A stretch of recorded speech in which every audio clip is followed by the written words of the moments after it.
Okay, so welcome once again, everyone. Best of 7 between Kareem and Magpie is a go. Stream is also should be live on YouTube. I think it is. If you got a minute to go and drop a like there, please do.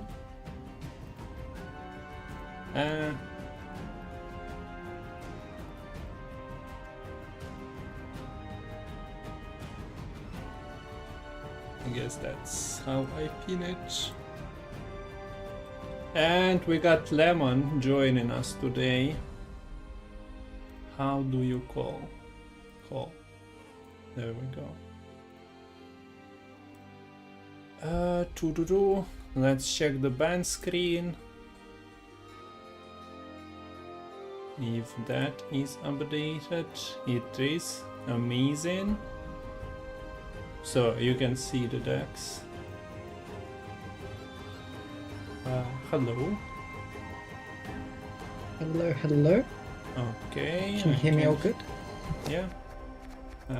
I'm not sure if I have to, but I'll put the music in game a bit lower. Okay, so we got Lemon joining us. Let's put the webcam on as well. Oop. There we go.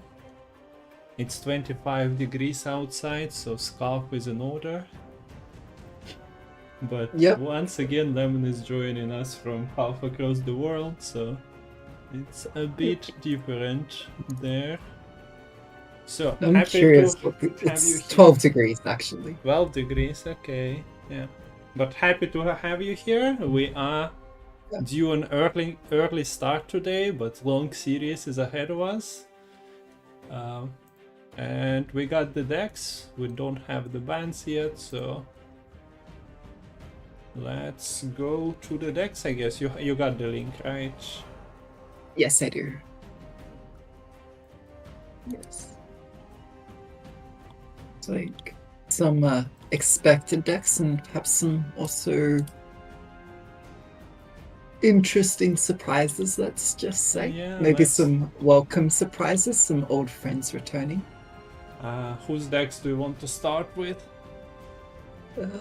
I don't mind, you can just do Magpie since it's first. Okay, so let me just open and we'll start with the first one. Magpie still believes in his Palka, in his bounty. You got a big stick to hit your opponent units with, and he tried it in BAM Cup. Promised that this deck will beat everyone, and I think he lost mostly with it. Unfortunately, it happens. Yeah. But yeah, non-devotion bounty and not the golden necker one, so we have the family here, the Hale family, represented almost by all cards, but somehow Fabian is always missing from the family photo. Only as a scoundrel he is present there. Octavia's here, yeah. Almost all of them. Yeah, I'd love to see the Tamara Stronger. Yeah. Able to boost up with your webcam? What the hell? What? Oh, I think something about my Discord not pink up. Okay. Lemon disappearing and appearing hopefully again, but that was some visual effects. Wow. I guess you restarted it and now it's just loading. Yeah. Aliens. Let me unplug and replug. Yeah.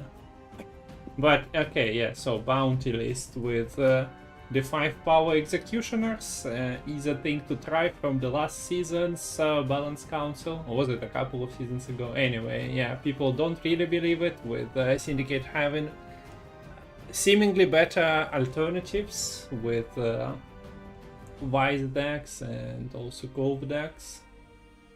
But Magpie is bringing this, so you put bounties, Slenders, Court, Caleb Manga a lot of cards with the bounty.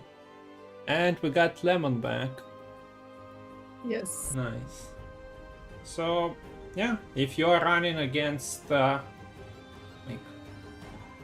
deck that plays some things with order onto the board, should have a great time.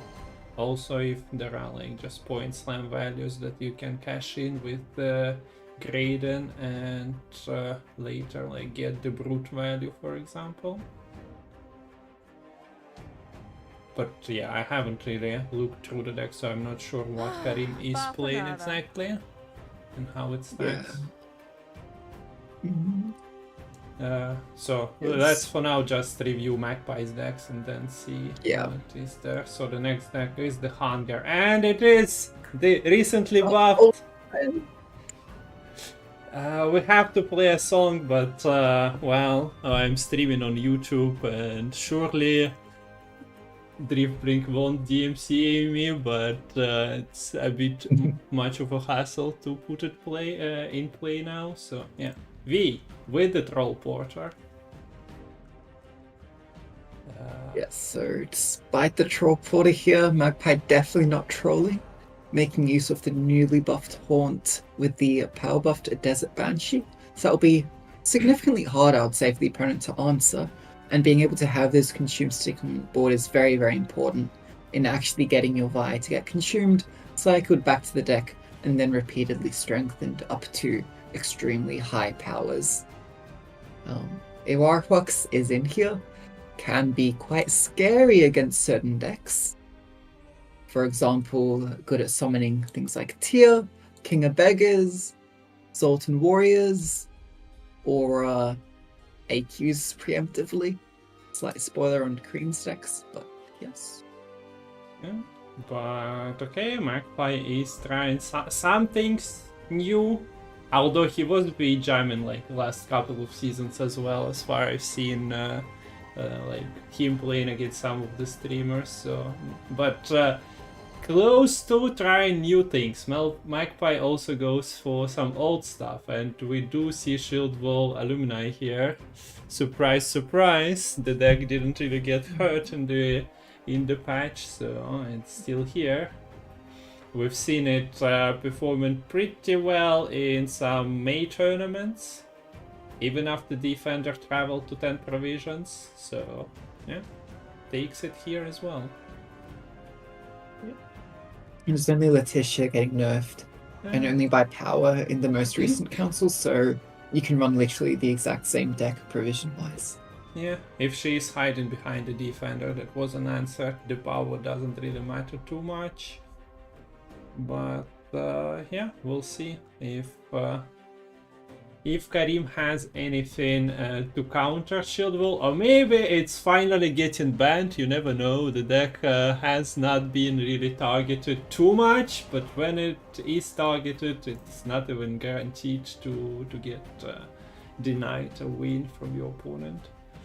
So next one, and this I like. Blaze of Glory, Warriors getting extra provisions from Balance Council, but Magpie goes for Ulula and also Herkia, so we have a bit of spice added to the regular POG list, or regular Warrior list.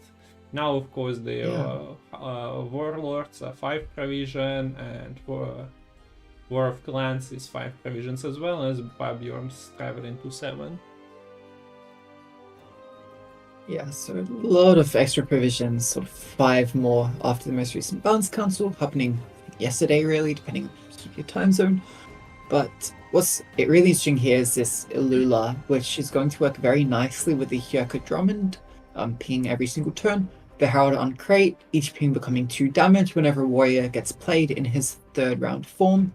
And also the bronzes, we have the Brokvar Warrior and Brokvar Hunter, which will also duo quite nicely as well, with all the pings or damaging multiple units that they provide. And notably, this is one rigid deck instead of East. So you cannot fit every warrior, especially while putting like 8 provision, 7 provision cards into this Drake, etc. So Magpie tries the version without Iced.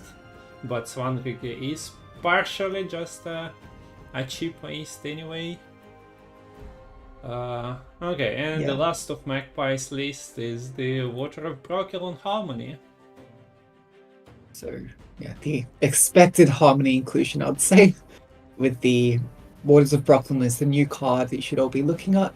9 provisions and spawning 2 now 6 power Dried Fledglings, they both have Harmony.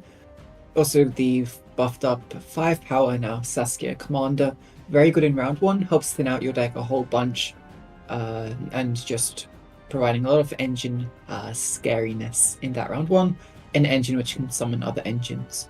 Dana is very good at round 1 to provide carry over to your whole hand, otherwise later on just buffs up all your unique tags by 2, and Scenario quite scary in that long round 3, Late Guardian as your finisher too. So you have some poison, some value onto your side of the board, and yeah, Water of Brokilon, I'm waiting for like a meta deck to arise, so maybe not a meta deck, but a abuse deck that plays like a couple of waters in a turn, or maybe 2, sets up a lot of fledglings, and then I'm happy to see them ignite or maybe scorched. So we'll let people deck build and counter deck build. Moving to Kareem's decks, we have first of all Tusonto's Hospitality with the Ale and Kahir and all the cards that buff enemy side of the board. You look to be an honest man. Help us. Drive away the hooligans. I'm a little unfamiliar with this deck or this exact variant personally. Of note is the top 3 most expensive cards are all locations, of which War Council actually got provision buffed recently.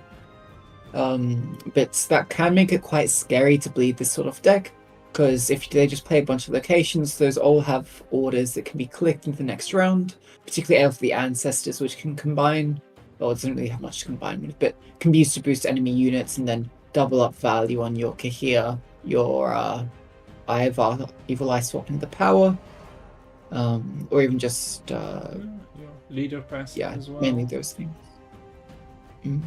So yeah, interesting list that was in the meta, but not everyone is playing it. I guess it's a bit of an outlier, so to say. Not that easy to pick up for regular players, because you have to buff your opponent's side of the board. Like, that's not logical thing to do occasionally. You want to steal those points, but clicking Ale and boosting a unit and infusing it with 38, I still love this artifact on the website. It's incredible. Okay, so moving on, Blaze of Glory, and now we see the Ice Turshach in the list. So Kareem is opting for a more regular version. Of course, as Lemon pointed out, the players literally had like 24 hours at best to prepare.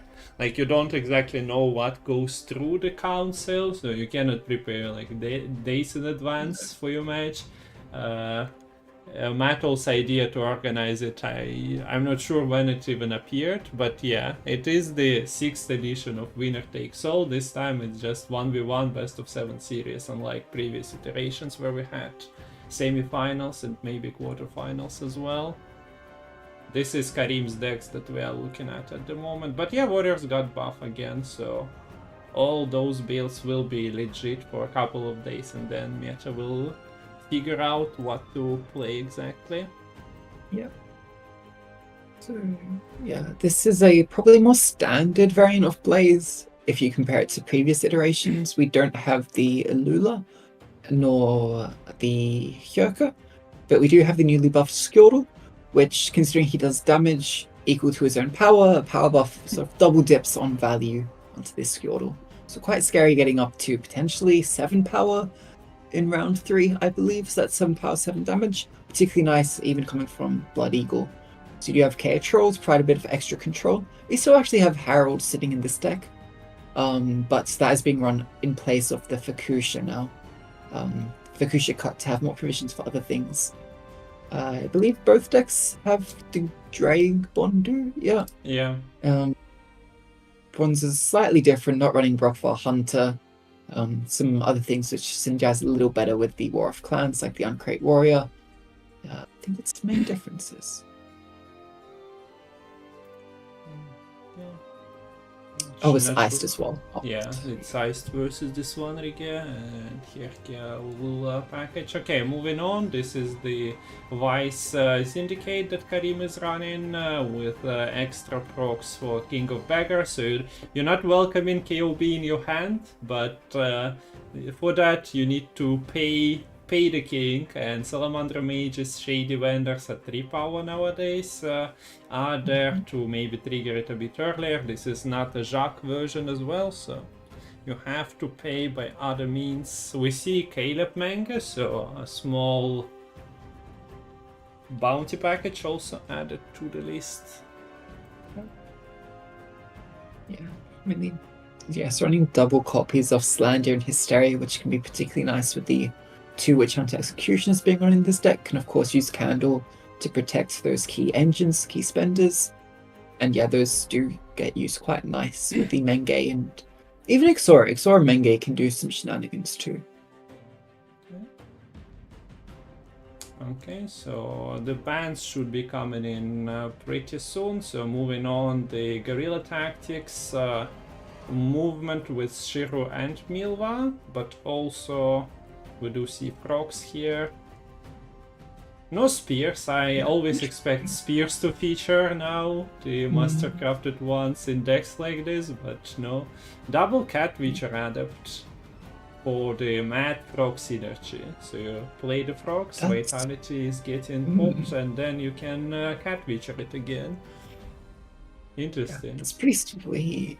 And yeah, with the Zoltan and the Philavandrel coming from Council, that's 2 very high tempo plays that can be used sort of whenever you like. No Dwarven Chariots here actually though, so Zoltan doesn't have a way to get armor apart from the Mahakam Pass tempering, I believe. Yeah, this is not... Or actually there's Agitators, so Agitators are the armor givers now instead of Chariots. Yeah, also Kareem is still in chat and he forgot to put waters into the Scoia'tael list. Unfortunate. Well, not actually, but as the deck is built a bit differently. But still, kind of funny that waters might be just jumped in every deck from now on for a season maybe. And the last list is Insectoids. Triple Eater with Acid Speed that we've seen Sunwander have success with in the BAM Cup. Oh, wait. Yeah, BAM Cup. And we got the bans. We got the bans and the coin. Kareem is going first. And Kareem banned Alumni. It only took a couple of matchups against it, and we do get Alumni ban. And on the other side, it's Insectoids. Yes. So should be correct. The ban screen: Magpie on red coin, Kareem on blue, and NR. Monster ban, yeah. Yep, that sounds correct to me. So I'm quite interesting to see that both Warriors and Harmony, which are the 2 decks which got Giga buff in the most recent Balance Council, and also the 2 decks which both players have brought. Oh, actually, sorry, no, Kareem didn't bring Harmony, just the same leader. So we have the same leader for both Skellige and Skoya. Or, well, yeah. But neither of those getting banned. Okay, so loading into the game now. We have Kareem on blue coin with his Toussaint Hospitality list, and Magpie about to show us what Warriors can do with lots of extra provisions. So already have 1 Warlord in hand for Magpie, that's exactly what you want. Drake Vondu as well with this Greatsword going back into the deck. Now, Toussaint Hospitality, they have lots of ways to sort of boost up the opponent's decks, but limited actual sort of control, I would say, right? There's a Heat Wave, sure, but no locks in this deck. no real damage, you can heatwave the Alula or the Tear, but then you're kind of stuck, right? You can only deal with one. Okay, so Kareem versus Magpie, best of 7 starts now. Let's go. $50 prize pool provided by Metal, so if you wish to see more of those, you probably should use the crowdfund command and find the means of supporting the events, guys. Those things are not free for Metal, certainly, organizing them, so we appreciate your consideration. And we do see all the good cards. Fucking Skellige. Dragonku, Ulula coming in hot here. I'm happy to see some new stuff in the tournament, even if it's just one series. And well, I thought you were going to say just for one turn potentially, but that's definitely not the case here, because no heatwave in hand for Kareem means both Ulula and Dragon do both sticking for the entire round. And yeah, it's Brookfall Warrior's going to be dealing a lot of damage. But that's really the only thing here that gets extra synergy with the Alula. So Kareem early pass, scared of this threatening Alula, and quite cheap now for Magpie to just take the win. So beautiful. Ping, ping, ping. If only you were also on slot collecting them, or if you had like Draug Sure. on the not Draug, what's his dagger on the board. But for now, it's just a claim for round 1 by Magpie, Skellige here, and let's see, the Great Sword is of course one of the leader targets, so that goes back into the deck. We're the only leader target really in this deck, so Okay, yeah. and I think in both decks, so both warriors need to be very careful with these mulligans in later stages of the game. Now, the thing is, this so early tier, the graveyard is set up decently with an 11 power invader, now 22 power in hand. And this is potentially good as well if you go for a Phrase Blessing onto this Highland Warlord this round. Now, does Kareem go for the Heatwave here? Or say, I'm going to keep this for later on, especially since I don't have Last Say. It's weird not to answer tier when they got in Slash and War of Clans. War of Clans value, of course, is not that tragic. Yeah. The Highland Warlord is still playing for extra 5, besides his kid over. Okay, but we see Kareem not really believing in the biggest value possible with only 2 bronze cards left in the deck. Oh, in the graveyard. So this Whirl in hand for Kareem, which was not used here. Looks like that's most likely looking to eat up the Bloody Eagle. Squirrel loves to prey on birds, get a bit of revenge against the owl. And we see the Ale. Kareem doesn't know that the Ale is capable of buffing his own units and just uses it on enemy side of the board. But this is just how this deck is played. Which is incredible if you ask me. At the same time, you don't have to buff it every time. If I see you playing this on ladder, guys, and just buffing mindlessly every enemy unit when you don't have to, stop it. Stop it now. You have been warned. Kung Fu's gonna come to your door and take access to your Gwent account.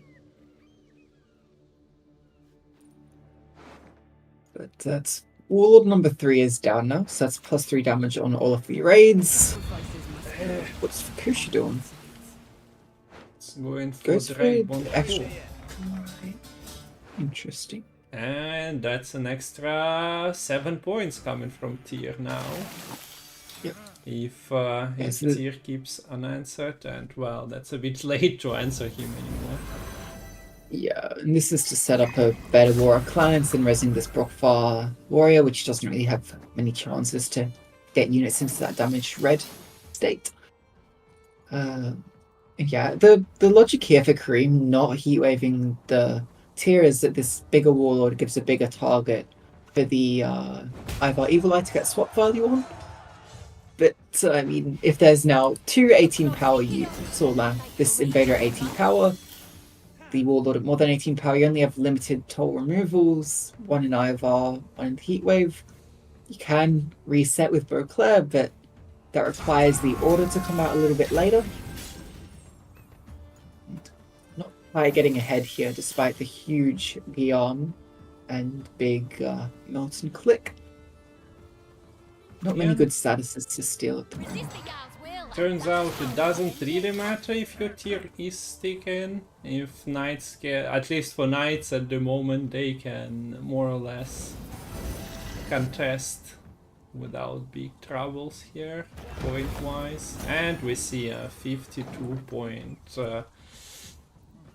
Nausicaa Brigade. Okay.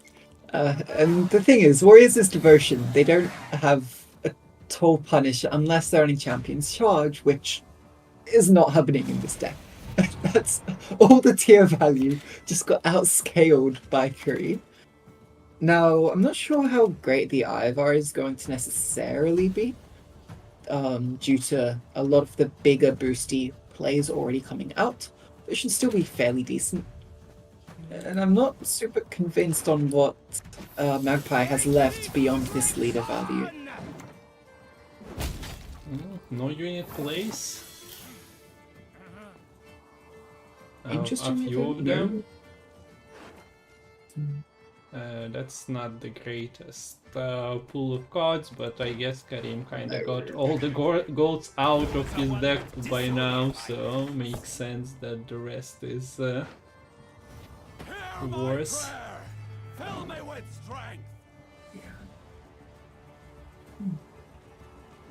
Does also give a bit of information what the Palmer is going to pull, because he will only find the top card at the moment. What was it, Squirrel now? Not sure.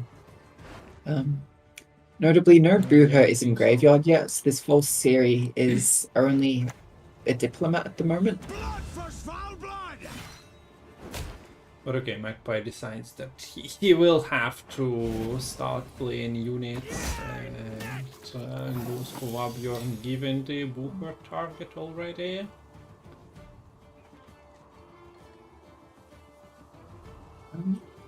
This Ivar does not have much longer with Adrenaline still, and might end up just being played for 4 damage. Yeah.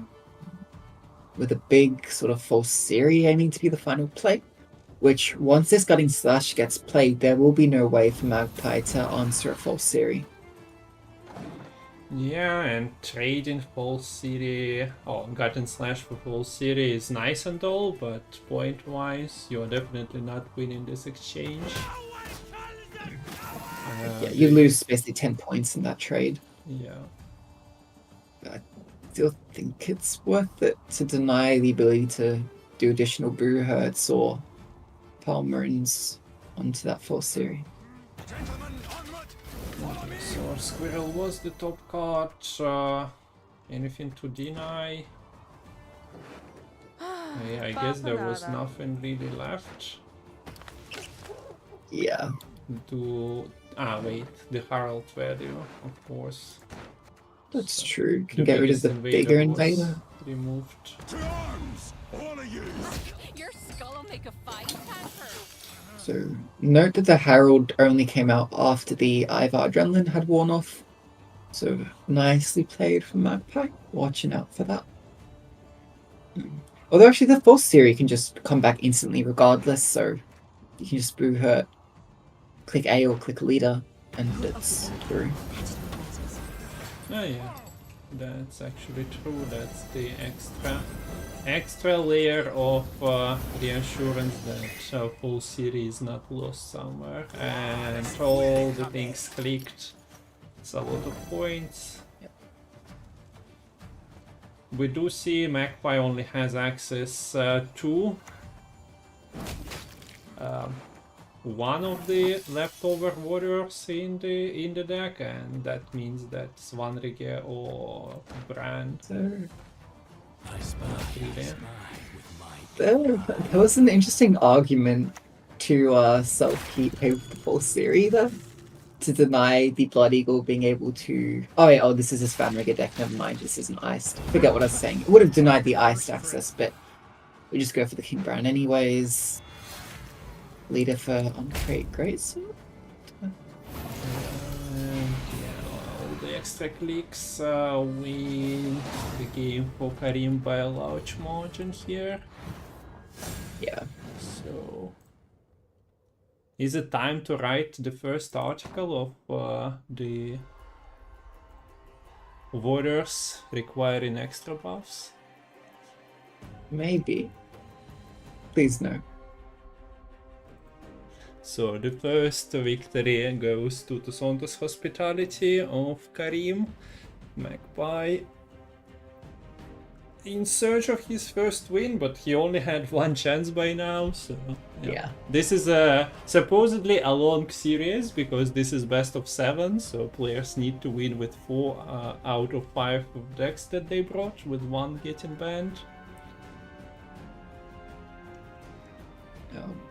Yeah, but yes, despite being quite a powerful deck, I'd say the main downside for warriors on the surface is devotion, and you can lack those potential toll punishes, which it doesn't matter if your raid's dealing 10 damage, if your opponent is sort of getting 20 points each turn or comboing insanely well like we saw there. An inability to answer the key here particularly made that round 2 bleed just not great at all for Magpie, and I think that was the turning point for that game 1. So good work to Kareem at getting the lead nice and early. Yeah. I guess he drew pretty well. Like all the pieces were already available by the end of round 2 in his hand. Magpie, while missing one of the golds, well, yeah, he had to play like 5-point Brockvar Warrior. Of course, something like Swanriga or even Herkia would have been a better value. Was it doubling his points? I'm not so certain.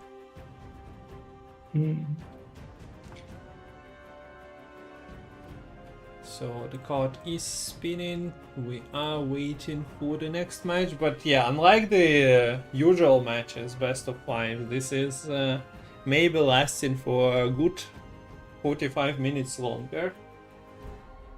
Yeah. Depends on how the matchups go.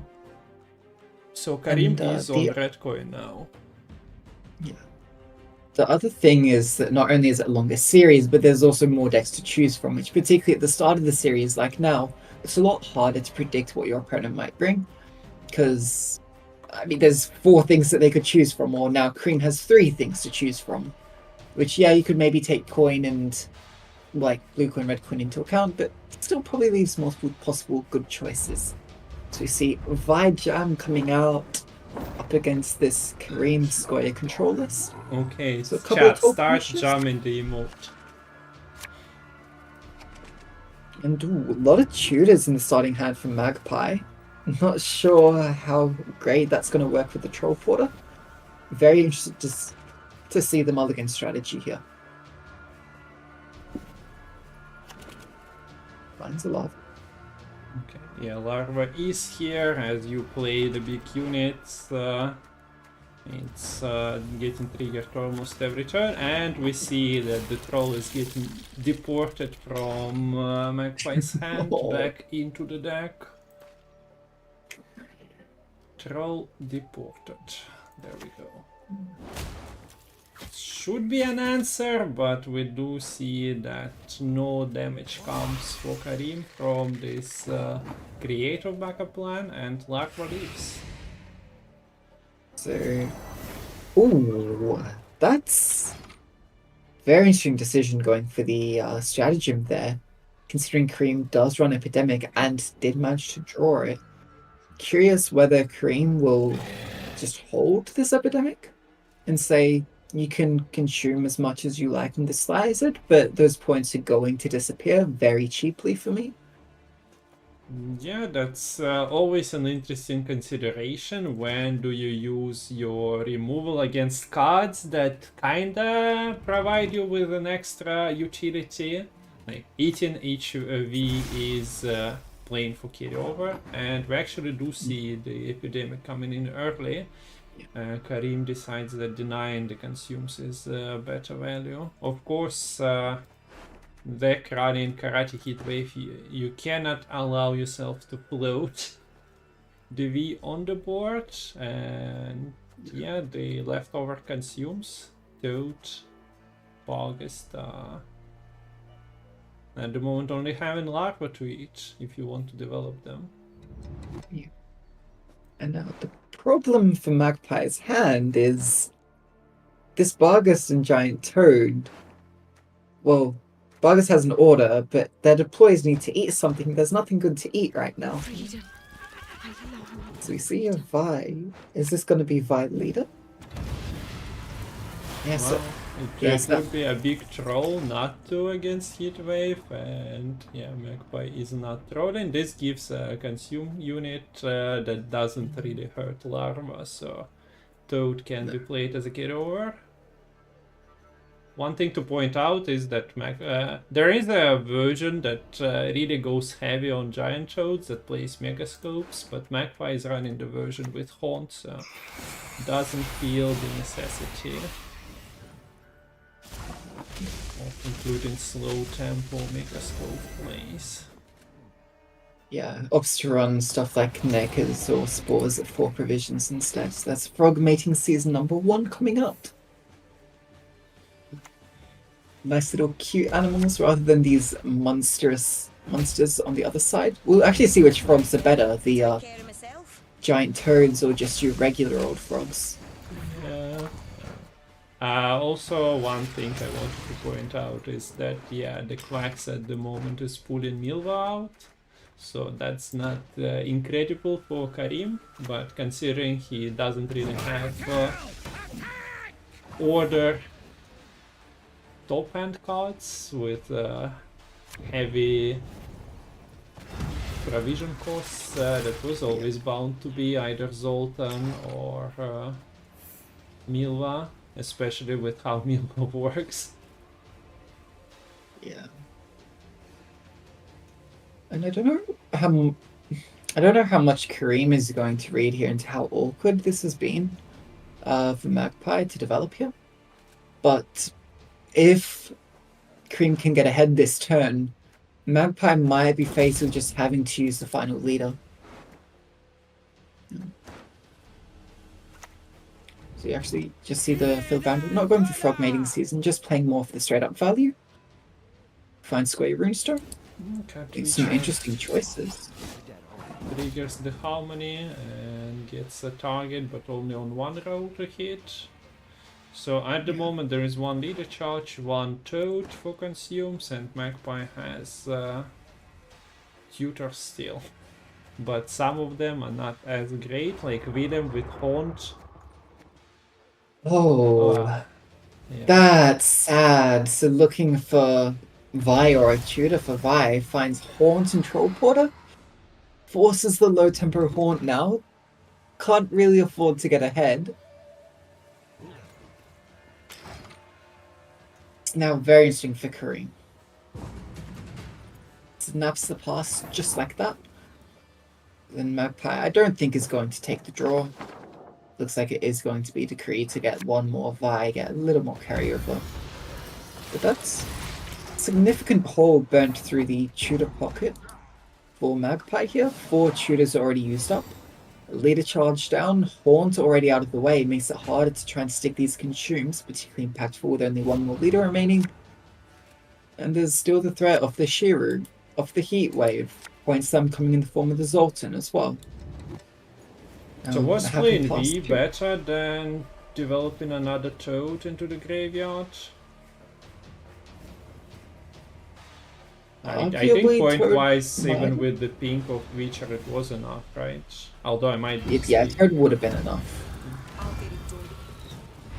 This is free though. Like, yeah, the Milva jumping out is unfortunate for Kareem, but there was nothing better. Okay, so leads Agitator My ass! gets the on Sultan, able to set up the kill onto the Hwaks. Oh, with oh. Move. Okay, for bleeding Ooh. it's okay, but considering Kareem can spare maybe one toll punish and get like double CA in the next round. Although you definitely don't really want to do that against V. You just... And yeah, we see Kareem just slamming Zoltan. Yes, if Magpie plays one more card here, you're likely... maybe you can get away with one more turn, so sticking around with not losing your... Well, not really card advantage, because you had to go 2 down in round 1, but you know what I mean. The card. Listen.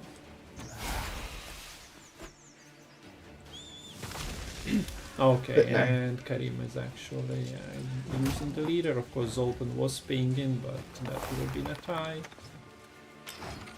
Kareem still has a while to play.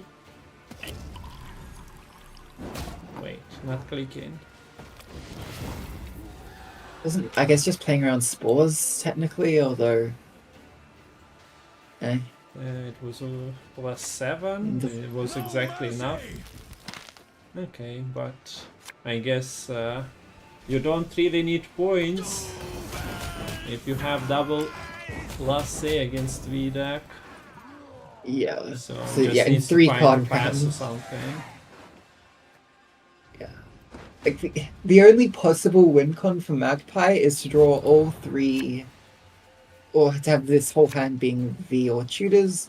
But even then, there's going to be a lack of consumes, so this is just game for Kareem. There needs to be at least one consume.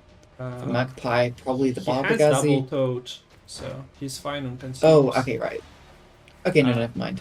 Fine on the consume front. Does find what is needed.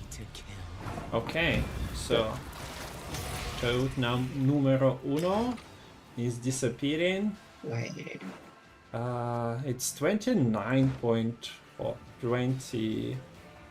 Okay. 27. I guess that's 24 points left on the board, a bit less even for Magpie. As of course the toll punishes will be used later, so can Kareem outpoint that? Might actually be close with no Mahakam pass. This Shiro I don't think is finding any value on the click. Would have needed the Mahakam pass in order to do some. Had to play the back row because that's where the toads consume, but that plays for an extra saboteur value. A king faces difficult choices.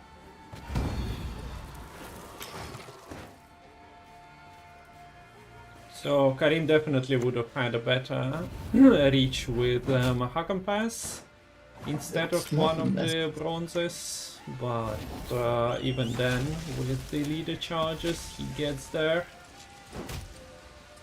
So 5-point margin is not much against 5 though. Yeah, with the double tote in the graveyard, Magpie almost got there with all the V finishers, and for now we have Kareem winning with the guerrilla tactics. So takes a command and 2-0 lead, but what would have been a match point for him before is still not the one, because we are playing best of 7, so you need to get 2 more wins.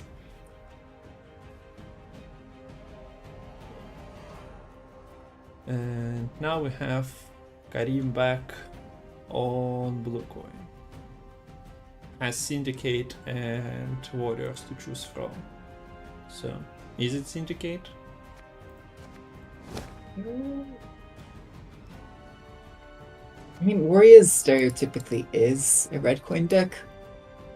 And Kareem's sort of blue coin, red coin balance could be thrown a little out of whack with the Insectoids being banned, because that is your de facto blue coin deck as well.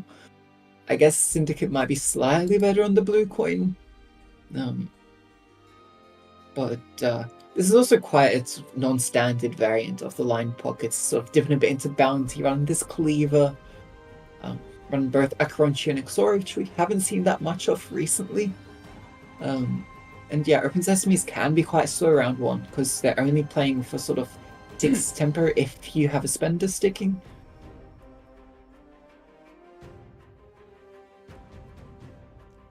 While we are waiting, a reminder that next weekend we once again have competitive Gwent coming back. So June 8th, 9th is qualifier for the challenger between 4 players. It will be Daurian, Lerio, Nequis and Archie, because Nick cannot play in June, so he forfeited his spot to Archie in top 4 qualifier. It's gonna be best of 5 series and it will be stretched for 2 days. Double elimination means that semifinals and lower bracket match will be played on day 1 and the finals on day 2. Join us for that. But now back to our best of 7. And Kareem goes for Warriors. Skellige and Sindri shall stand ever together. Warriors Bounty. This will be quite the match. So, if we don't have Candle to worry about, I'd expect... it'll be a bit of a back and forth. Magpie has Candle and Octavia to buff key spenders out of reach of Kareem's raids. While, yeah, Kareem will be trying to play as low to the ground and just as damage heavy as possible. But only has one Warlord to start with. Missing the Blood Eagle, or the Drake, or the second Warlord in hand. Final Mulligan, not really what you want to see, just an Invader. The Invaders aren't really that bad against Bounty because that Veil makes them quite nice. So War Clans can play for quite a lot of points that Magpie will struggle to interact with. On the other side, Magpie does have this Tamara Stranger in hand, which I'm pretty sure you'd love to see that. Could also play a bit more annoying with like Scapegoat and Confession Extract. Start with 2. But yeah, you probably do want to kill this Drake Bondu. And tops for the leader. It's very aggressive here for Magpie. Well, as you pointed out, the Veil onto Shark might be a problem. Cannot really grade in it.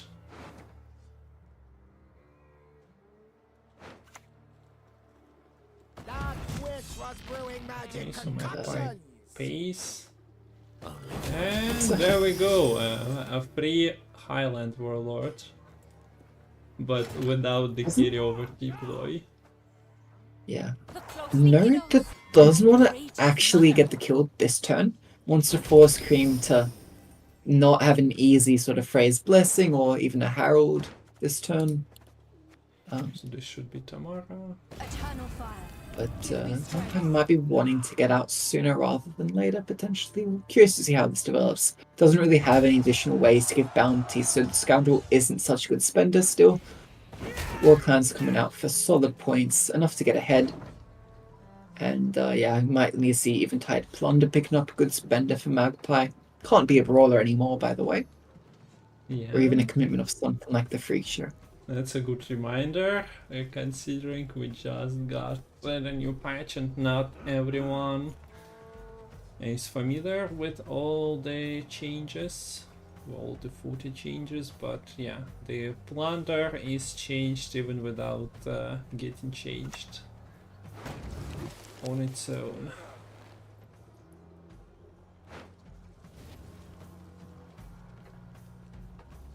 Okay, so great suspender, but not the most amazing one, considering you only get so much vitality per turn. Yeah, but Will we see first form Harald and Crate? Just I was thinking about it. it's not incredible, honestly, but Not. But It's not necessarily that amazing the next round. You give multiple decently high-powered bodies for the opponent to deal with their bounties where they can kind of get extra value on.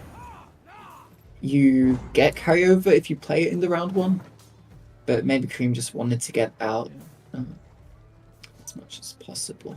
I know in third form it's also very decent with an additional whale.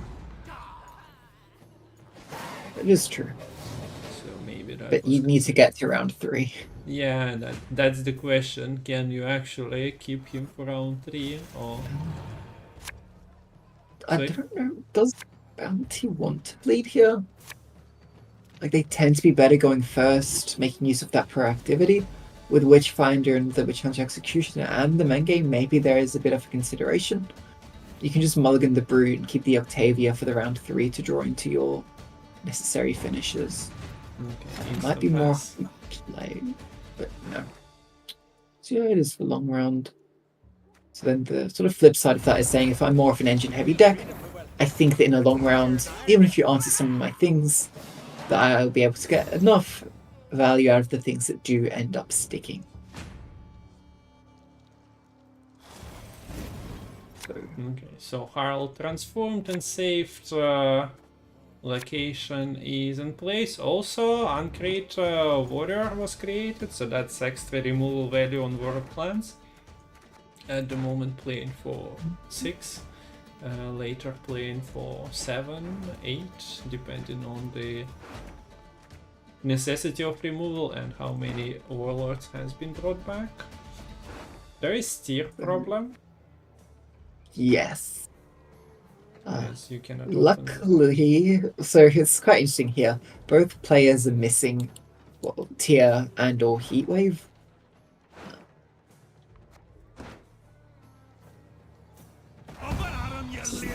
Harold to begin with. I guess it's a bit of a giveaway what you are missing. Yes. And yeah, playing on interactive means Blood Eagle not really finding what he would like. And yeah, Frey's Blessing now might not even be nearly as scared of the tier. I mean, probably should be because there's at least one more War of Clans, but less threatening for sure. Those of you who missed the deck review, there is Gjordal Drummond now, and he just deals 7 damage in round 3. Pretty decent if you ask me, if you ever needed removal. Okay,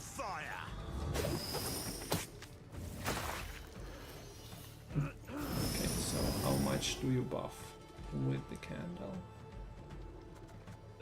The Stunning Blow is dealing 8, the Gutting Slash is dealing 7. Yes. But the Greatsword is dealing 13, so... But hey, if you get the early leader out here, considering it's an ice list, that gives you a pretty solid Witchfinder turn. Putting bounty onto a Greatsword. Yeah, Pretty big one true. at that. And so of course there is just Kareem goes for this, but could have been just location clash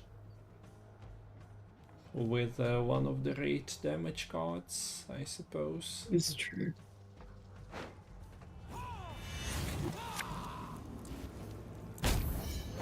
No, of course, because Brute will, on the deploy, boost by the highest power enemy unit that got destroyed with bounty on it.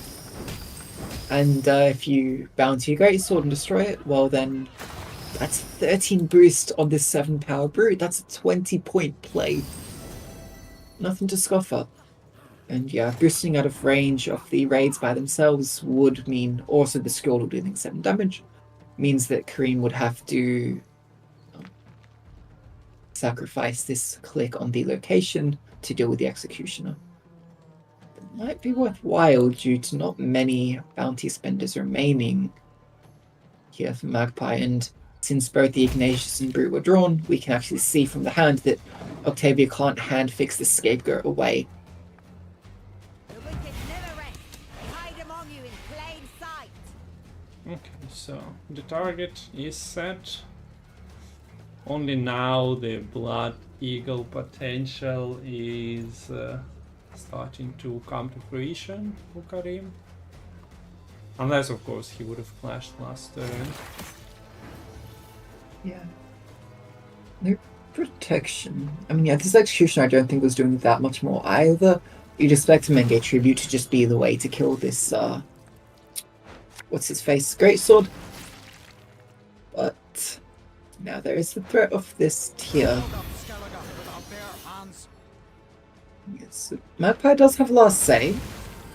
Has the ability to get Bank into Heatwave with that last say. And it does actually deal with the Witchfinder as well, using the location clash. So I think... yeah, I don't think tier gets answered here. So we'll get at least one value, plus 8 points onto this Invader. Gotta be happy with that.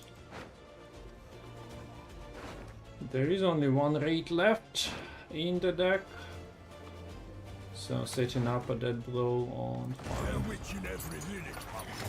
is what Kareem is looking at, which is not that evil, but I guess you can, yeah, just damage. With Skjordal there is not much to remove anymore. Coins keep the game running. Blink, blink.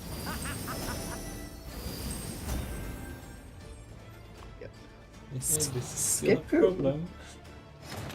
Yeah. I don't think the Pound Surgery is going to go through. This Scapegoat is playing for a lot of profit, which may be slightly awkward to spend here for Magpie. In fact, pretty good card here to actually have enough coinage to use the candle on the Octavia Hail, and Scapegoat immediately having Confession extracted. Quite fitting synergy there. Your skull will make a fine So tower. big cards, just straight. Invader, Brute, and then there's the Heat Wave that you mentioned, so should be Magpie's game by the look of it. Reasons for the feeble of heart. Considering there is still a full spent away. Not really anymore. Yeah, but I guess it was enough Heat Wave when you just played 18-20 yourself. So, Bounty OP. Yeah, close game though. If it wasn't for the British Primal Savagery, it could have gone slightly differently, I'd say. From the But, first yeah. try, closing the Bounty deck might have been a problem for you throughout the series, but yeah, Bounty only had the choice of beating one of two decks, so I guess the job became a bit easier. Warriors can't win a game, bad deck. You got a sea beast swimming in them breeches. We're gonna have, like last season, we had a bit of a theme where pirates would struggle to get their win, right? Is the Skellige curse gonna continue with warriors? Yeah, With and the one next exec match will tending to buff have better Self Wound, matchups. and the Self Wound will be the weakest spot. We will take a break somewhere during the series because of tournament platform peculiarities. I think it was when one of the players wins 3 games out of 4 required. So we'll give players a break, casters a break, but Metal gonna continue doing his job. And since he is doing his job very well, guys, you can support community masters. The current donations will go to the challenger that is happening, the qualis in June and the tournament in July. Links are on the screen, links are under exclamation mark crowdfund. It would have been nice to at least double the challenger price, or like get to $500. I don't remember exactly the challenger price pool, but I guess we can check it out. So it would be $500 for the first place. So the price pool overall is 1,000. So yeah, the crowdfund goal is set to half of that. And yeah, Metal is doing great job, so if you consider supporting it, we will be grateful. Now, seeing the leftover decks, we are transitioning into the next game.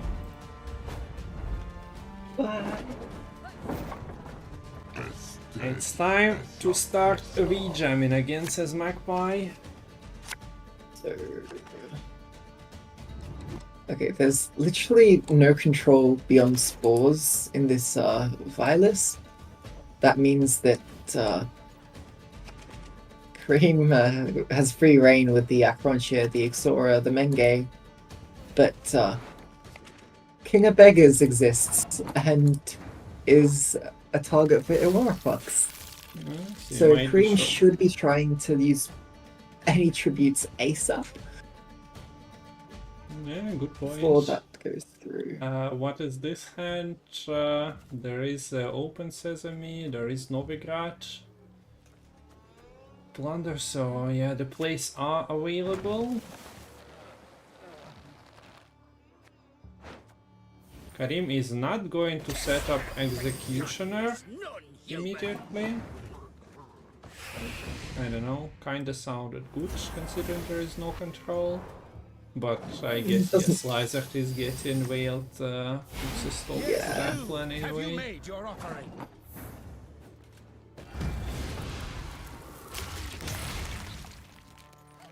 And with no more else in this list, no poisons, there's actually a lack of Toll Punish for Kareem as well, which is not really what you want against the Vi. But yeah, it will be really interesting seeing the dichotomy with the Ixora, because Vi can tend to struggle having many units on board later on in like around 3. So Ixora could just clean up. But yeah, I guess Haunt spawning the Night Raid is a peculiar thing for Kareem to traverse against, especially since if you are killing the Night Raid, it's blocking your Ixora once more. So yeah, need to, but then again, Executioner Bleeding can deal with that quite tidily. Yeah, so you need to consider what and when do you bleed and kill. Salamander Mage, of course, is also damaging 3 units.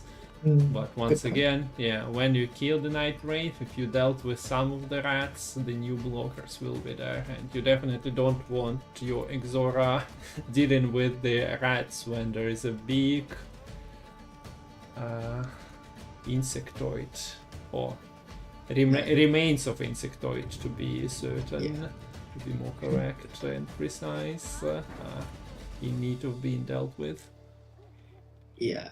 If you want to deal with a rat problem in Novigrad, make sure you call Triss Marigold and go through the proper Witcher 3 quest channels.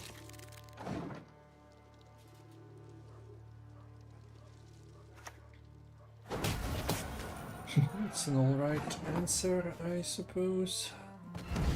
And with no heat wave, no locks, this is the beauty of open deck lists.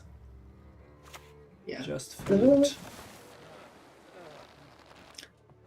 The fun thing you can do though is if you actually had Spender on board, you could have put, say, a Slander onto this fire, and then whenever it got eaten, you get so many coins. Yeah, that would have been an easy profit. Not quite possible. Now you have the Executioner getting developed. Bit more spending on the Sea Jackal, getting use of that Horde bonus. Bending.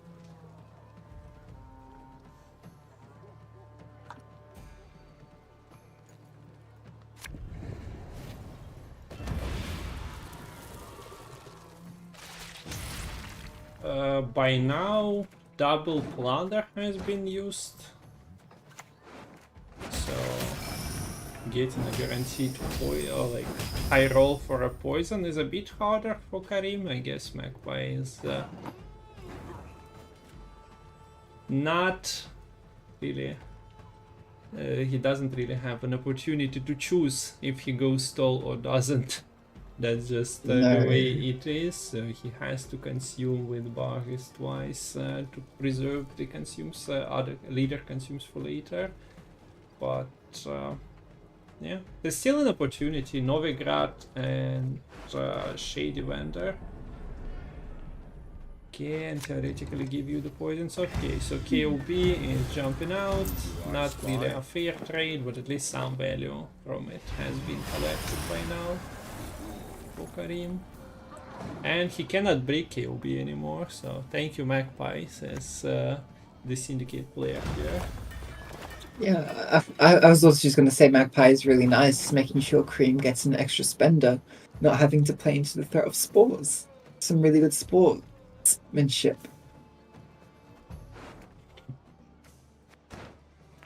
You humans are so Warbox also provides impractical. protection against the potential Exora threat that could have occurred with two very big bodies on board.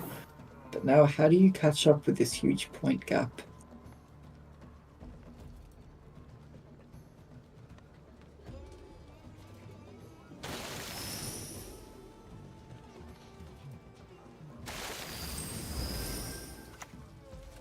Okay, so spend spot around here. And let's see.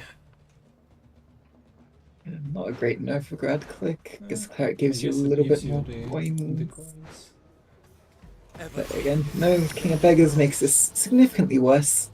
Finds the main gate. If you had the coins, this could be nice with the Warbox kill, but No, the sesames give you the coins. And I guess the plan is to trigger them there. yeah. Gets least get candle a through. free candle bonus as well. Okay. So now he only has to deal with 3-4 Vs. Yeah. Problem is, the later Vs are always the most powerful ones. I guess you have Horson to deal with the initial Haunt spawn, but yeah, I'm not convinced on how this Exora is going to get that great value. I guess with Junior, if you have the coins and you do have Candle to buff as well, you might Yes. clean the board. With the Witch Hunter Executioner being mulligan, that's going to be a lot harder now against those rats.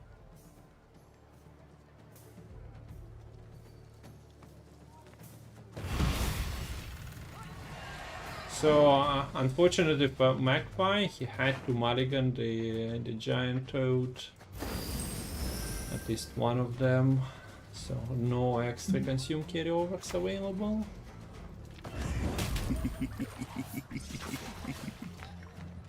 And I would expect the Junior is getting buffed so that he can spend later on killing the smallest units. But of course there is also the Salamander Mage. Also I mentioned like 3-4 wise, well I guess Magpie only found 2 guaranteed, and then there is a problem of Willem Troll Porter interaction. Now, I actually would have liked if, potentially, if this Desert Banshee went next to the Giant Toad. Because then, oh, I mean, I guess there's no more, there's one more Salam Mage, which could have potentially killed them both, but minor thing, doesn't really come into play here. He has consumed, so he doesn't need that many, so we can just consume the toad by the Barghest. I guess so, true. But I enforce it. So,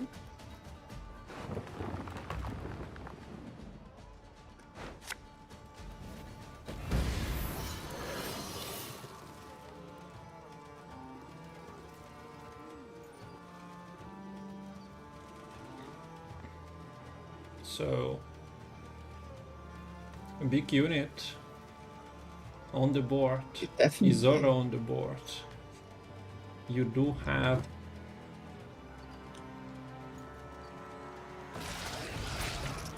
Okay, so Magpie kind of plays around it a little bit.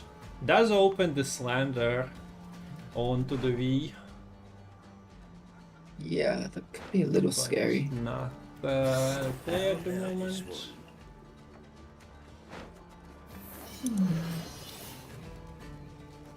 Okay, very nice Hysteria here, actually combining with the Wholesome to finish it off. Now go back to full coinage.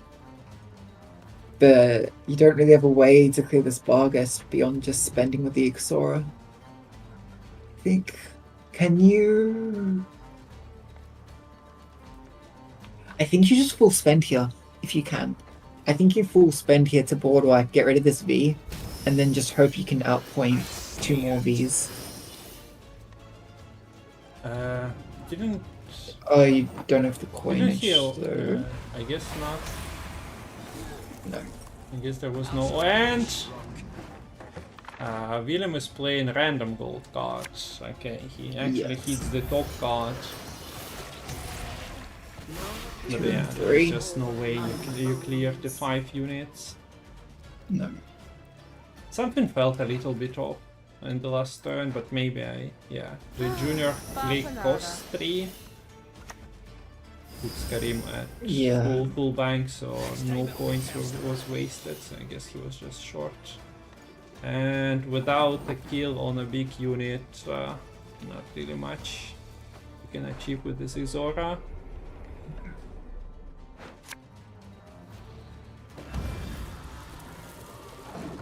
Yeah, and look, I don't know if it would have made a difference, but you just saw like this lack of coins. Arguably part of it was just because Ixora Box thinned out this King of Beggars.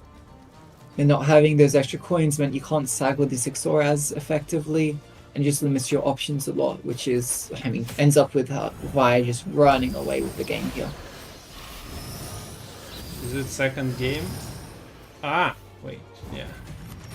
He did get enough. Maybe not absolutely running away, it's only a 14-point difference is about half a Vi's worth. Okay, so the Jammers got what they wanted to get from DV. So we got 2 games of it, and now it's finished deck for Magpie for this best of 7. So they definitely don't want the break to come earlier, so each player wins 2 games. The next game leads to a small pause where we need to restart the tournament platform, but it's Guerrilla Tactics and Warriors for Magpie, and Line Pockets that you've just seen, and also Blaze of Glory for Kareem. So close series so far. Yes. And says no. Basically, we kind of just have a best of 5 remaining. Best of 5? Best of 3. Wait. Best of 3, yeah. Yeah, best of 3. I can count. What decks do we have left? So, Magpie still has the Warriors and Harmony remaining, whereas Kareem has the Warriors and Syndicate or Open Sesame remaining. So all players have lost once with all of their remaining... No, sorry, that's not true. We haven't seen Magpie's Harmony yet, but all other decks have been lost with once.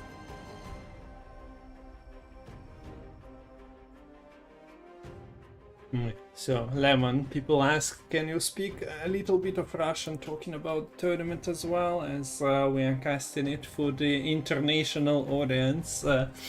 But yeah, sadly, with a cast like this, it doesn't really work out. I can speak both while solo casting, but it's boring casting solo at times, so more taxing. Maybe not boring, but more taxing, so... If you like, you can still throw in some Russian. Yeah, but it's kind of awkward. Like, what am I saying while we are kind of casting together? I can do the bit of overview now, I guess. Так что да, привет, Андрей. Но будет немного странно, потому что здесь как бы каст, диалог и все дела. Если я буду рандомно переключаться, больше конфуза будет. А так у нас BO7 между Макпаем и Каримом от Матола. И победитель получает $50. Так что уж извините, иногда, да, так получается. Not yet, Capcom. We are still waiting for the result of this best of 7. Nobody lost yet. Okay. I understood Matol. I'm learning Russian. Wait, Matol. He didn't even write anything. It's always a rerun when it says rerun on screen. When it doesn't say rerun on screen anywhere, it's usually not a rerun. You just picked a fight with the wrong kind of Skellige. But the entire life is kinda rerun. So, know what you guys will do with that information. Okay, we're going into game number 5. The score is 2-2, so we could have just played best of 3, honestly, but that's less content. Yeah, I also just wanted to say a quick hello to everyone watching this on a rerun right now.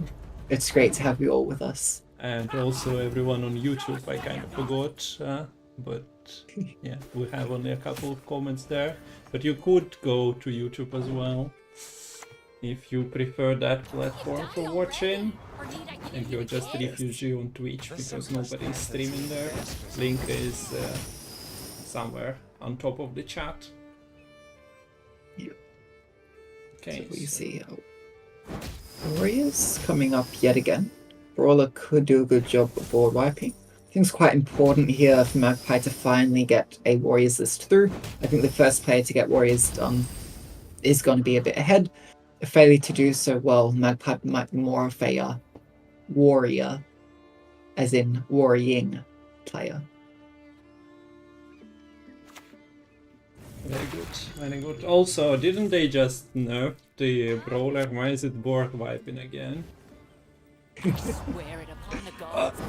at this. Well, why is Yaka board wiping? Yeah, that's like some Gwent 2019, 2020. Just a haircut thing to finish things off on the board. The 3 damage is also kind of nice here as well. If you want to just cash it in now, you could do it and use Primal Savagery to kill off some street urchins. But opts for just the Gutting Slash. Although, it's not very good if there's nothing left to damage. But loss on even already for Kareem. 1 Open Sesame in the graveyard. Probably not really how he wanted to start this game off. It's already 1 hand Warlord played for Magpie. Can use Blood Eagle to find the second if it's not drawn.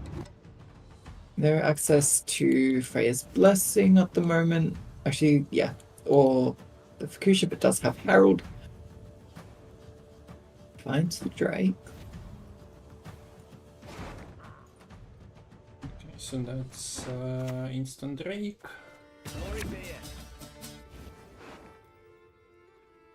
Sending a Hunter into the graveyard. Hunter sadly is not a veteran, although that could have been like a cool thing in terms of mechanics to make some of the engines veterans. Yeah, that would have been also particularly on a bronze, so then it doesn't feel as bad playing such a bronze engine in round 3.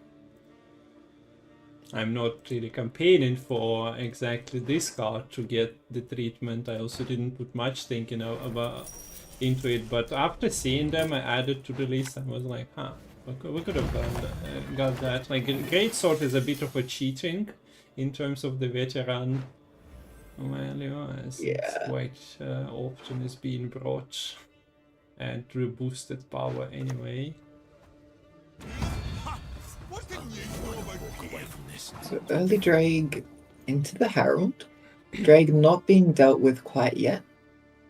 Would probably need a commitment of like a Horse and Junior really to do so. You see early roll Novigrad.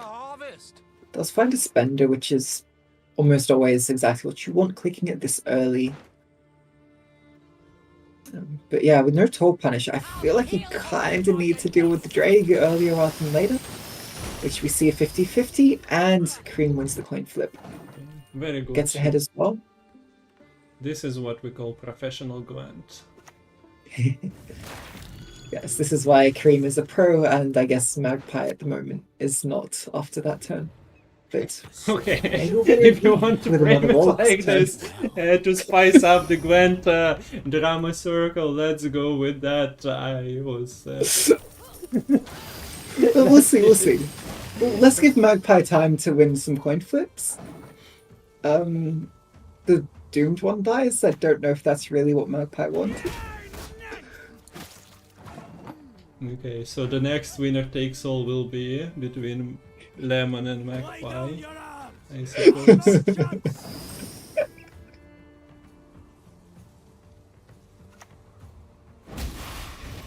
Okay, so the guard is not really doing any good if he cannot even protect himself.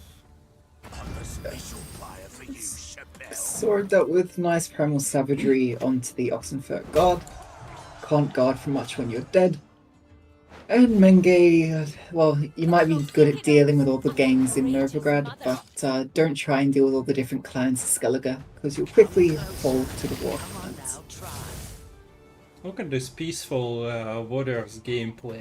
You just target something, click on it, it disappears, and then you get to do that again next turn for like several turns. So occasionally you just play a peaceful invaders onto your side of the board. Also just casually win round 1 on even, so that you don't even need to really worry about what you're coming this round. Just try to play as many warlords as possible, and save your tier for Crucius for Henriga for later. In fact, all those golds missing right now for Magpie is pretty nice, because then they can go all in here effectively. If you're able to get ahead at least after playing this Brockbar Warrior. Which I don't think it would be the case. Hero pass is not something Kareem can really allow himself in this situation. But now the problem is, if Horsen is your main answer for tier, do you commit the horse? Or do you sort of say, well, tier's gonna pull something back, but that's sort of all it can do in a short round? My bow is more important to me right now. I don't know. Tier, Fuku, Reyes Blessing.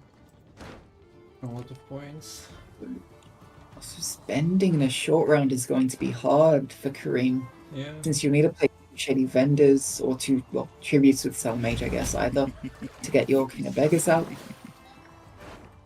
Yeah, I don't know, you bring a nice point here. Maybe it could have been just the boat. Just to float away with all the warriors that Magpie played here. But let's see how it's faring in the next one. Yeah, and the particularly impactful thing is that because there's no Jacques in the list, and also because Magpie is running Blaze of Glory anyways, Magpie can just kill all the spenders with relative ease. Candle being drawn may throw a little bit of a wrench in the works there, but it's also not a perfect spender in being able to get your Open Sesames back out, especially when they're at 4 and 5 charges. Why bother with Tyr and Foucault potential angles when they are just staying in the deck? Yeah, oof, unlucky draws there for Magpie, but might still be able to cinch it. This is a pretty solid time to develop the Alula, I would say.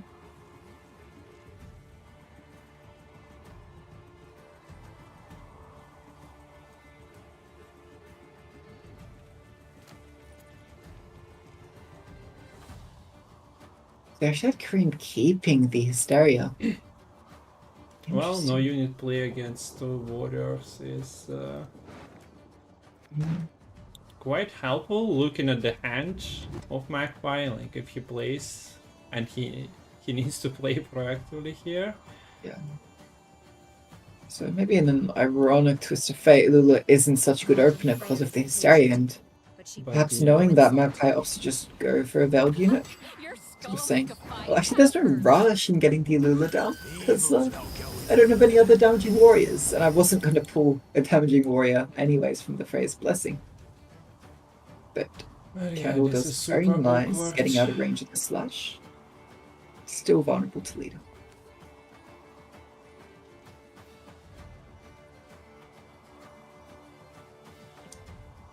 Do you just slam the leader here as Magpie, do you think? This is an awkward spender, but if you allow a Chirontia to pull something, it can backfire, so maybe.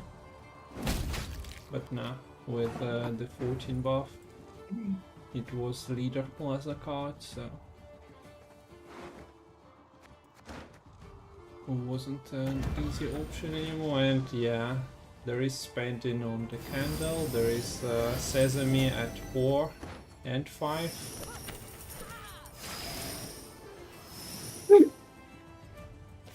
No, Kareem, you were supposed to be a pro player. Why are you bleeding the... Oh no. Oh my gosh. Did it turn? Yeah, so I think now Kareem might not be so pro in the final round here with the King of Beggars pull. Magpie might take that title away with the not great draws, but at least you didn't break King of Beggars.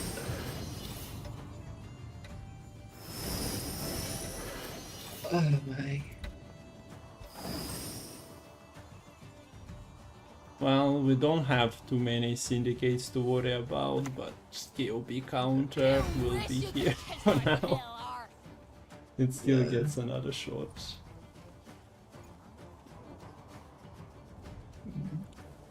There's no more open sesames. This bounty not really able to be collected on. Very sad Hysteria to finish. 1 coin short of procking the boat. Literally anything else might have just helped Kareem get that 1 extra vice proc, kill the Alula. Could have made a huge difference.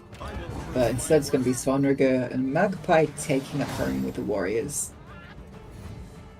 Yeah, 1 coin short, 1 KOB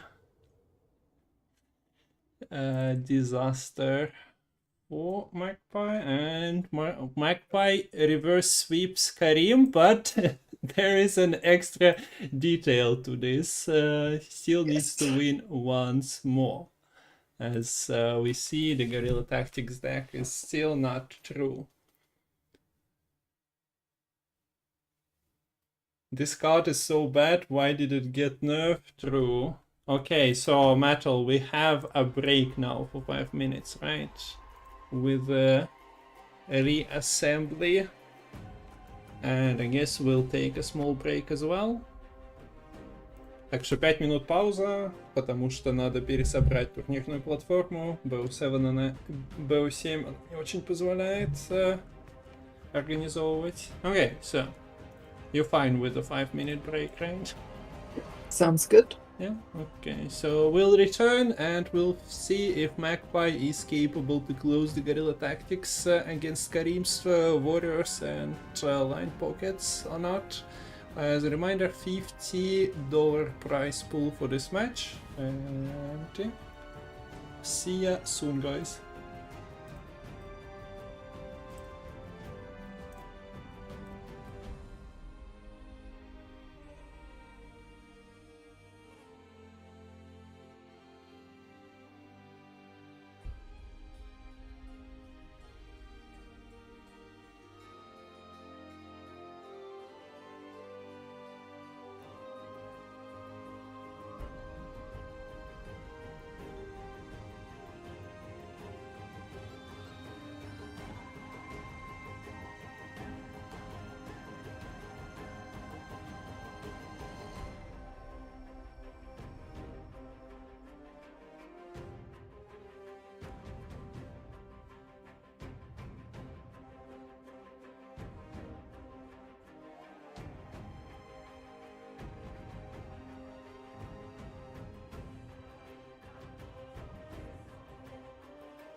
Kung Fu's defense, of course not. Yeah. Okay, so we are back. Okay, good. Hello, hello. Hello, hello. Make sure you accept the invite ASAP. Yeah, we got it. So let's start with the second part of this best of 7 between Kareem and Magpie. KOB counter can be eliminated for now, but maybe Kareem takes line pockets again, we'll see. So what's the coin situation at the moment? Kareem, Magpie, Kareem, Magpie, Kareem. So Kareem is on red at the moment. Yes.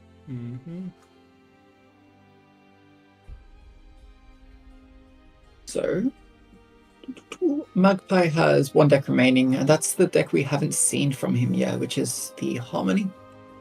Kareem will have to take a win with this Syndicate, which has taken a couple losses so far, as well as the Warriors, which has also lost once.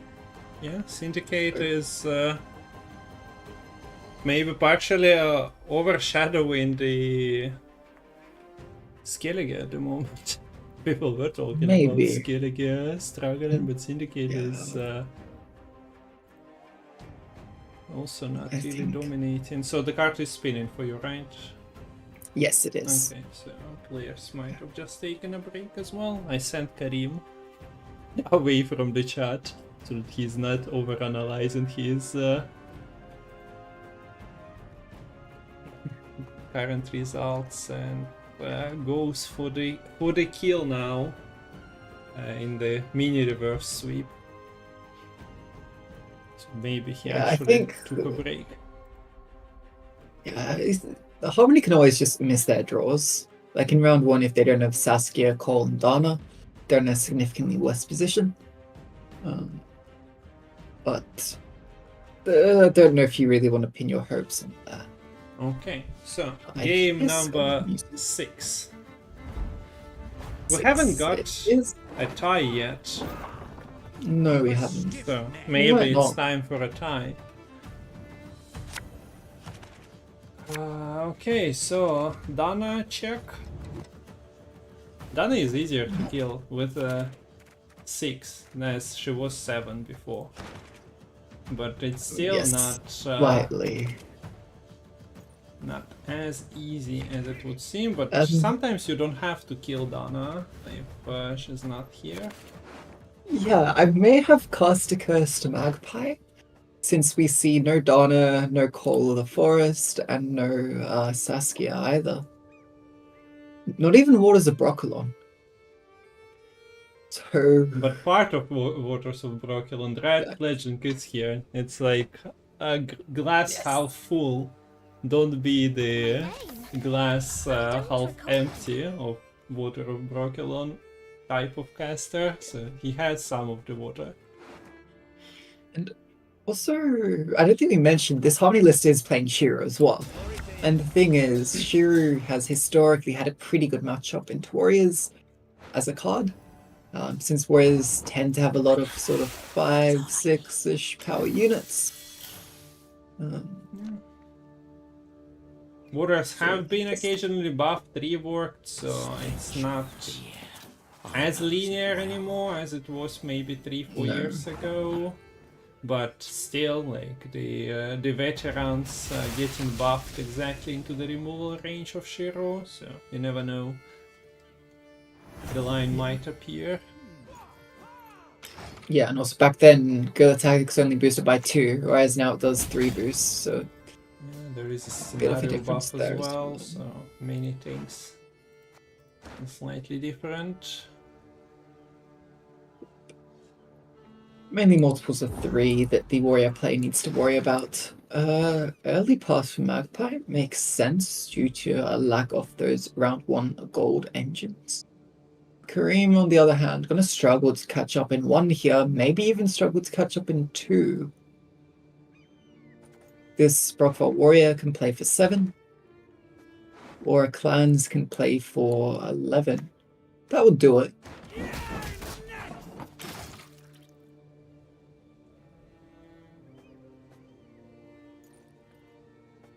Once again, not really perfect draws for the Warriors, considering only one Warlord has been played. There is no access to Wabjorn, Blood Eagle, so yeah, both players can be unsatisfied with the draws. So card roll there can be set up for the next round if Kareem wants to take how many into a long round. Does he have a choice? I don't know. Playing long round against Scenario, Donna, and Saskia is super scary. Yep. Even if you have Skjordal that kills one of the targets. This is a great warrior once again, right? And goes for great sword this time around. Okay. Great choice. I guess it's yeah, also a unit per tier. If something goes, although I'm not sure what goes right here. Magpie is running Kiaran, so you don't have to worry about tier too much. Just lock it. So long round against Shiro is bad as well. Yep. It might actually just have to be Kareem pushing 2 cards down, trying to get something out at a minimum, but decides not to. Instead, Magpie goes for double Chameleon to get as much bird carryover as possible. Doesn't play another card. Yeah. Says, I value these, both at these Anthurians, this Percival Scutenbach, and the Dried Ranger quite a bit. I'm not actually sure why the Dried Ranger would be that valuable anymore, due to, I guess you have 2 more poisons in deck still. And Tier Greatsword could be answered by poisons if played early. But I don't really think that's gonna be really the play too much. Okay, so Iced on the last mulligan. Tyr is in deck, Bran is in deck. There is of course Blood Eagle. For Wabjorn there are damage tactics, savagery, and the stunning blow. I am one of a kind. So once again Kareem has this problem of not being able to start with his favorite warrior, and also yeah, the echo cards could have, or damage rates could have been buffed a little bit more. It's hard to really eliminate threats from the board, and we also see there is an extra layer of protection coming from the Guerrilla Tactics leader. Actually, yeah, there's Falv into Cold the Forest still. I forgot this deck. Oh, actually, Falv makes sense if you're running like the Waters of Brooklyn as well, and then just Dried's Crest, because I guess why not? Probably gonna go for Call into Saskia. I don't know if you still prefer the Shiro, but this is so bad having to use your Blood Eagle in combination with the K-Troll just to kill the Xantherian, and there's another one that can be coming up very soon. Well, actually not. I think got mulliganed actually. Interesting. You want one of a kind. Magpie does have like 3 Drieds in hand, which is not ideal if you're trying to get the perfect harmony round, but it is a 10 card round, you're bound to have some duplicates.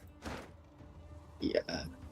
We've seen the Call mulligan, as you mentioned, yeah, the focus here as you have the tutor on Call of the Forest, but also Waters.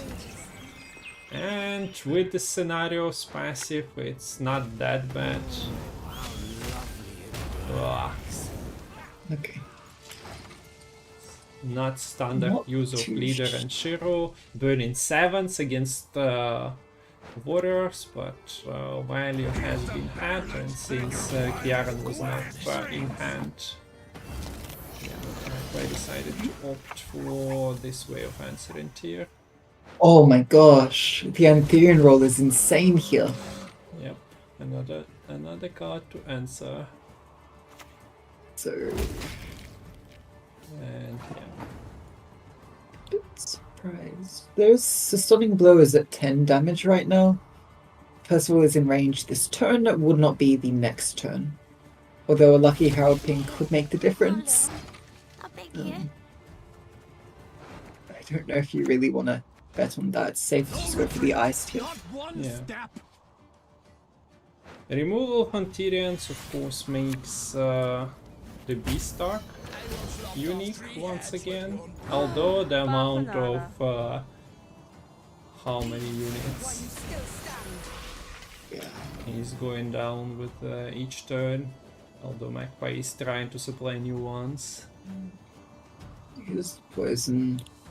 Is there much? There's not really. Sometimes you can do some cheeky shenanigans with the KO Troll click. I don't think that's so much the case here. Warrior could get rid of all this vitality. Also a bit surprised Magpie didn't keep the human tag around for the down boosts.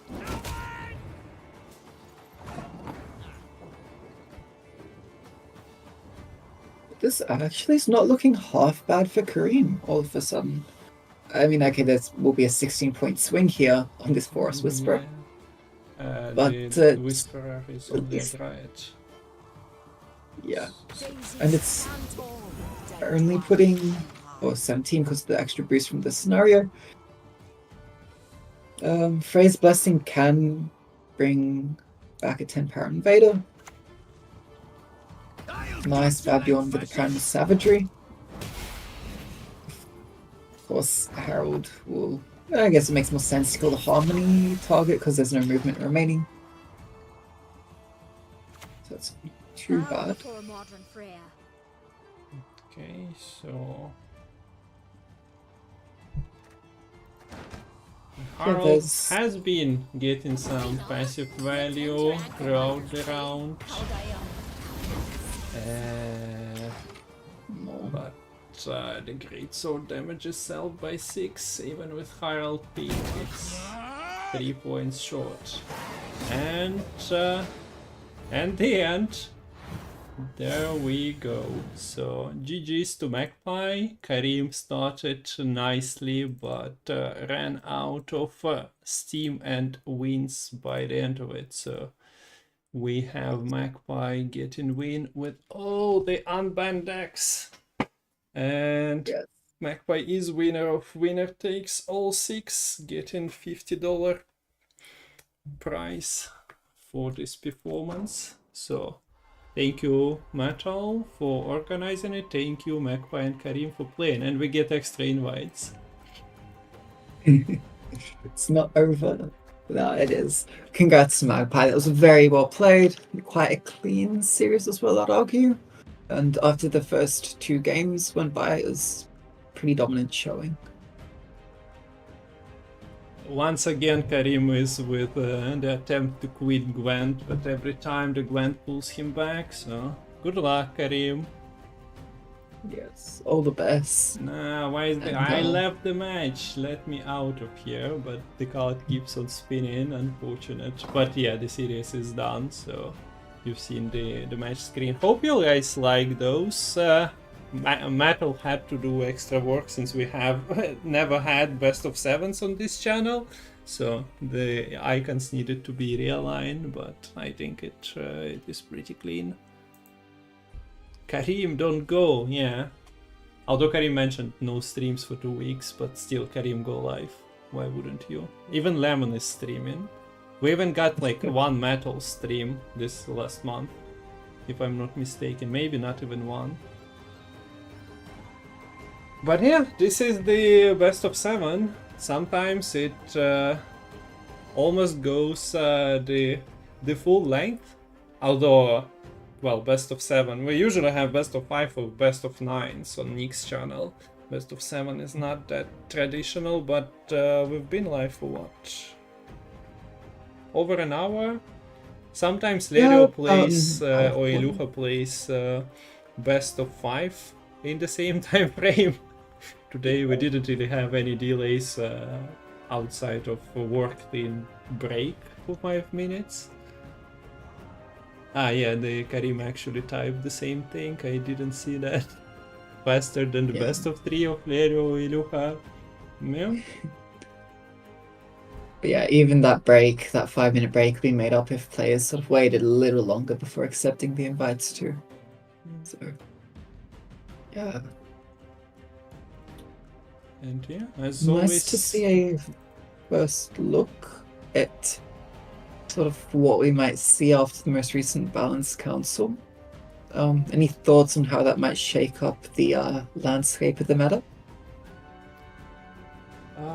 I guess I can open the thing as well. So we did see attempts at playing Harmony and Harmony with Waters, with Saskia being a better survivor and fledglings playing for more points. I'm not sure if we've seen today the final versions of the decks, but yeah, probably gonna be a season of Harmony. When Harmony comes, Warriors come, and then this triggers players into playing some abuse potentially. Cultists are occasionally making appearances on ladder, so let's see what fun decks gonna reappear.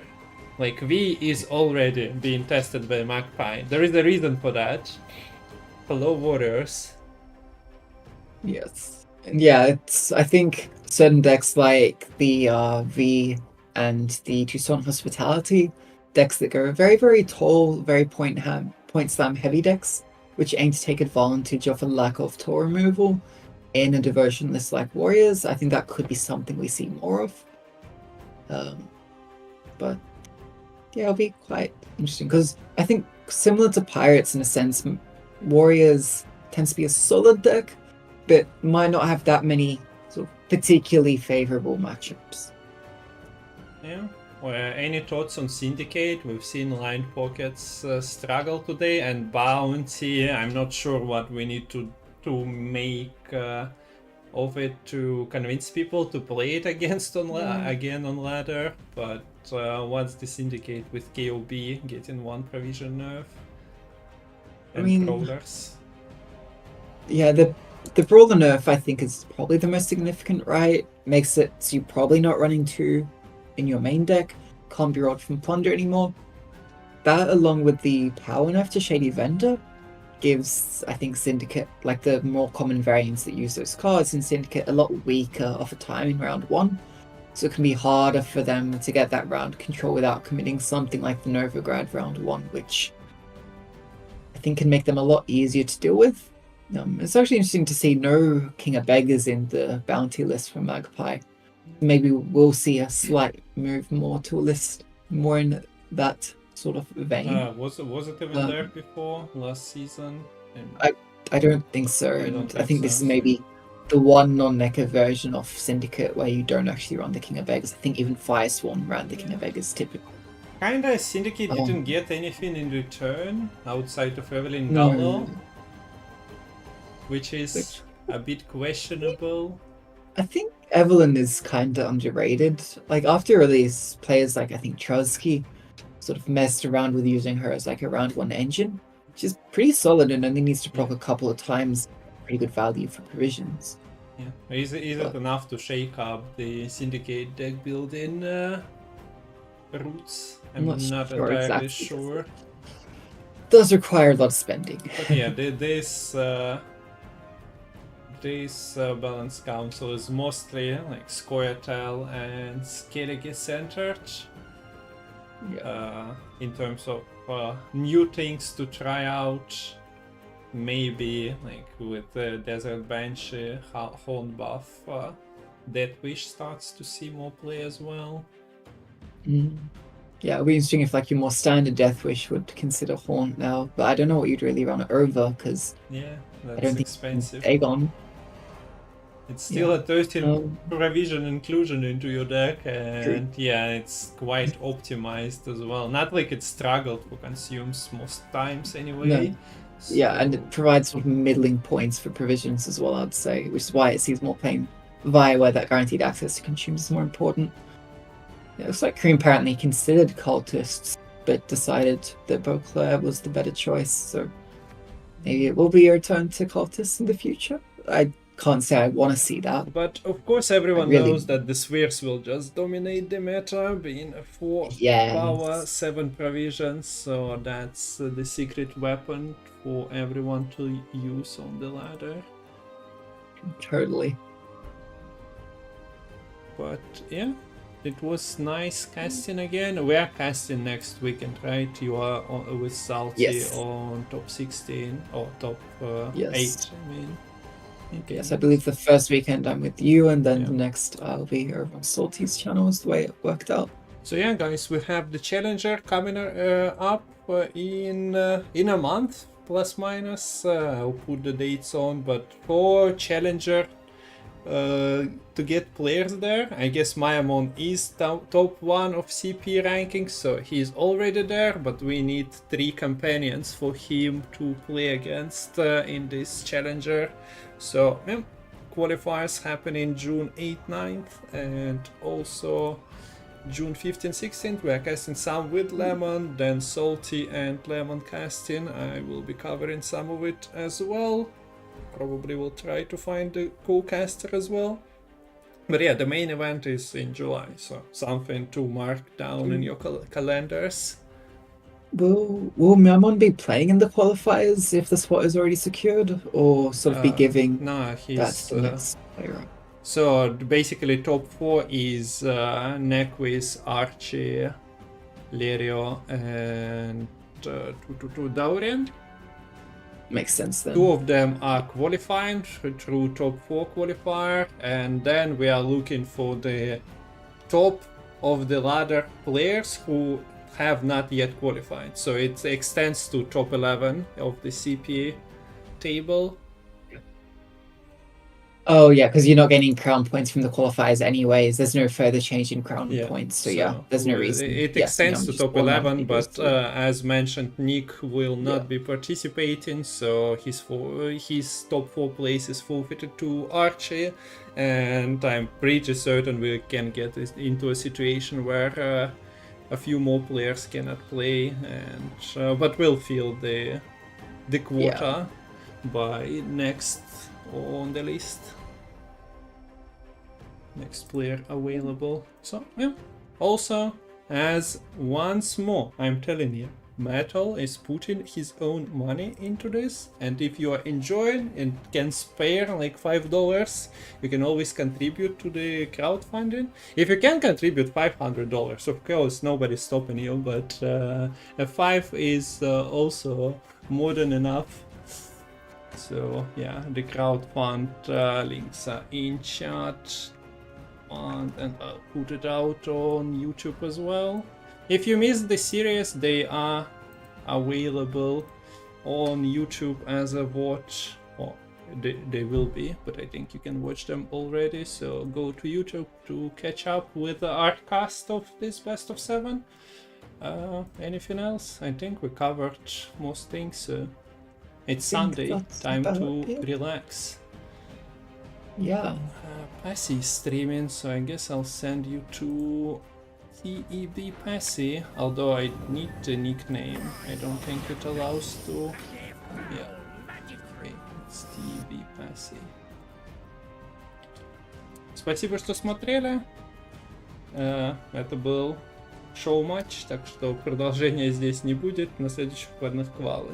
So yeah, this was a show match, so no continuation to this. It might appear sometime later in 2024, but I guess it also partially depends on the crowd funds and whatnot. There is no infinite money source to fund the Gwent events, especially with no CDPR funding them and supporting them. And of course, I haven't seen it today, but you guys should definitely spam Lemon to get the best Twitch channel link on Twitch. So, okay, we are raiding Passy. You should go and check Lemon. You should be here back in a week. That's the manual of your actions. And I got invite again. No. Kareem, go play again. Some inviter arrived. So yeah, hope you guys enjoyed. Definitely was fun casting with Lemon once more, and say hello to Passy. Bye bye. Bye bye.